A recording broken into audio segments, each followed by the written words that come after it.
नमस्कार मित्रांनो, मी प्रियांका पाटील आपल्या सर्वांचं माझ्या फार्मा क्रिएशन्स या यूट्यूब चॅनलमध्ये मी स्वागत करते।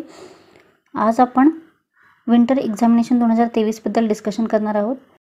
पण त्यापूर्वी चॅनलवर नवीन असाल तर DWATU रिलेटेड नोटिफिकेशन्स तुमच्यापर्यंत लवकरात लवकर पोहोचण्यासाठी चॅनलला सबस्क्राइब करा आणि व्हिडिओज मॅक्झिमम विद्यार्थ्यांपर्यंत शेअर करत राहा।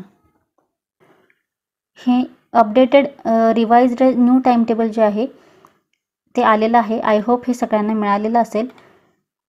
तर यामध्ये परीक्षेची अरेंजमेंट कशी केलेली आहे, पेपर कसे अरेंज केलेले आहेत हे आपण आज डिस्कस करणार आहोत। सुरुवातीच्या 2 दिवसांमध्ये नॉन युनिव्हर्सिटी सब्जेक्ट अरेंज करण्यात आलेले आहेत, कारण नॉन युनिव्हर्सिटी सब्जेक्टचं पेपर चेकिंग आणि पेपर सेटिंग हे दोन्ही इन्स्टिट्यूट लेवलला होतं। युनिव्हर्सिटीचा या एक्झामिनेशन्समध्ये रोल नसतो, त्यामुळे सुरुवातीच्या 2 दिवसांमध्ये नॉन युनिव्हर्सिटी सब्जेक्ट अरेंज केलेले आहेत आणि त्यानंतर 2 जानेवारी नंतर तुमची युनिव्हर्सिटी सब्जेक्टची अरेंजमेंट केलेली आहे। तर 30 डिसेंबर रोजी तुमची एक्झाम चालू होणार आहे। या दिवशी जर तुम्ही पाहिलं तर मॉर्निंग सेशनमध्ये सप्लिमेंटरीचे पेपर आहेत आणि आफ्टरनून सेशनमध्ये रेग्युलरचा सेम 1चा कम्युनिकेशन स्किलचा पेपर आहे।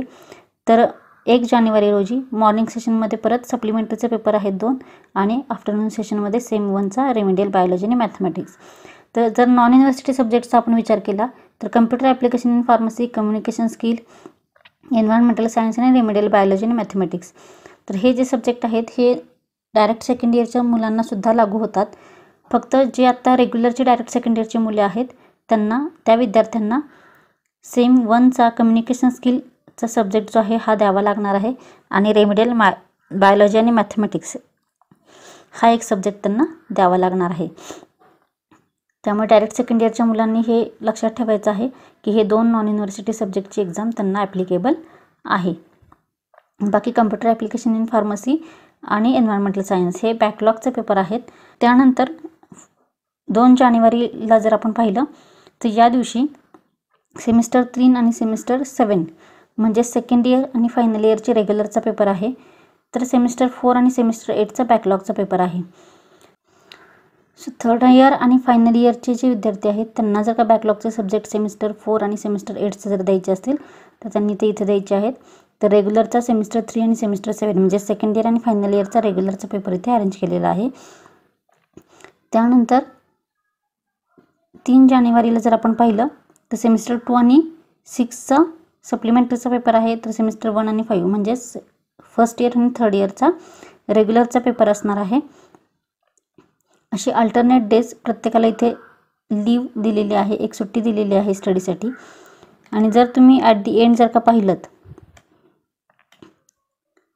तर फार्मास्युटिकल ॲनालिसिस हा जो सब्जेक्ट आहे फर्स्ट इयरचा सेमिस्टर 1चा हा सगळ्यात लास्टला अरेंज केलेला आहे, कारण डायरेक्ट सेकंड इयरच्या विद्यार्थ्यांना फार्मास्युटिकल ॲनालिसिस हा सब्जेक्टसुद्धा ॲप्लिकेबल आहे। त्यामुळे हा सब्जेक्ट जो आहे हा लास्टला अरेंज केलेला आहे सेमिस्टर 1चा।